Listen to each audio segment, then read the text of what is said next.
Hey hello everyone সবাইকে।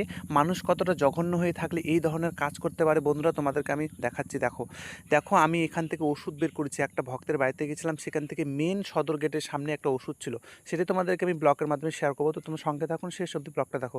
তো hello everyone, তোমরা কেমন আছো? আশা করি তোমরা সবাই ভালো আছো, আর আমিও ভালো আছি।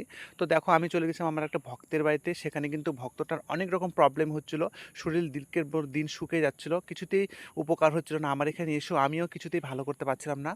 অবশেষে কিন্তু তারপরে আমি চলে যাই ওর বাড়িতে গিয়ে প্রথমে হাত চালান লাঠি চালান দিয়ে দেখি যে ওর বাড়ির সামনে তাবিজে ভরে কে যেন একটা ওষুধ পুঁতে রেখে গেছে।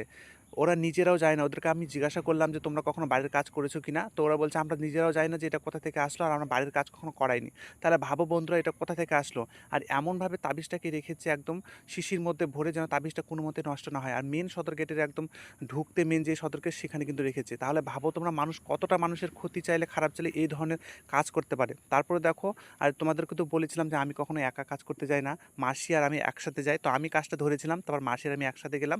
তারপরে দেখো ওই জিনিসটাকে আমি উঠিয়ে দিয়ে হটিয়ে দিয়ে, আর তাবিজটা দেখো অনেক রকমের জিনিস ভরানো ছিল।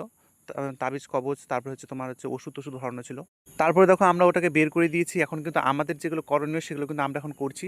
বাড়ি বন্ধনের যেসব পদ্ধতিতে করি আমরা, বা যে যা জিনিস লাগে সেগুলো দিয়ে আমরা করি। দীর্ঘদিন ধরে এই ভক্তরা অসুখে ভুগছিল, কিন্তু তোমাদেরকে আমি ভক্তটাকে দেখাতে পাচ্ছি না, কারণ ভিডিওর মাধ্যমে সবাইকে সব ভিডিওতে নিয়ে আসা সম্ভব হয় না, বা দেখানো সম্ভব হয় না। মানুষ খারাপ জানলে মানুষের এতটা ক্ষতি করতে পারে, সেটাই তোমাদেরকে আমি এই ভিডিওর মাধ্যমে শেয়ার করছি। তোমরা হয়তো অনেকজনে ফালতু বলবে, এগুলোকে নিয়ে হাস্যকৌতুক বা হাসবে।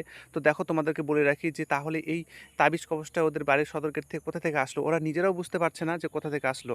আর আমরা ওটাকে উঠিয়ে দিয়ে এখন আমাদের মতো কাজ করব, কাজ করে দিয়ে কিন্তু তারপর বাড়ি চলে যাব। আর অবভিয়াসলি আমাকে এখানে সাহায্য করেছে আমার বন্ধুরা কিছু, আর অনেকটাই দূরে গেছিলাম, সেজন্য কিন্তু ভাইদেরকে নিয়ে গেছিলাম, বন্ধুদেরকে নিয়ে গেছিলাম, আমরা 4 জন মোট গেছিলাম। আর এখানে দেখো আমরা কাজ করতে বসে গেছি, মাসির ভিতরে কাজ করছে, আমি বাইরে কাজ করছি। তারপর দেখো অবশেষে কিন্তু দেখো যেগুলো আমরা মন্ত্রপুত যেগুলো ঘট হয়, সেগুলোকে কিন্তু আমরা 4 কোণে 4টা পুঁতে দেই, উত্তর দক্ষিণ পূর্ব পশ্চিম করে। আর মেন সদর গেটের সামনে পুঁতে দেই, যেন ঘরটা যেন সুরক্ষা থাকে, কোনো বাইরের জিনিস যেন ভিতরে না প্রবেশ করতে পারে, কোনো বাইরের খারাপ লোক যেন ভিতরে প্রবেশ না করতে পারে। সেই জন্য তো ভিডিওটা করলাম এই জন্যেই, যে কিছু কিছু জিনিস ডাক্তার দ্বারা কিন্তু সম্পূর্ণ হয় না, তারপরে কিন্তু আমাদের এই তন্ত্রমন্ত্র দিয়ে উপকার হয়। তো টাটা সবাইকে, নেক্সট ব্লগে আবার দেখা হচ্ছে তোমাদের সাথে অন্য একটা ভিডিও নিয়ে।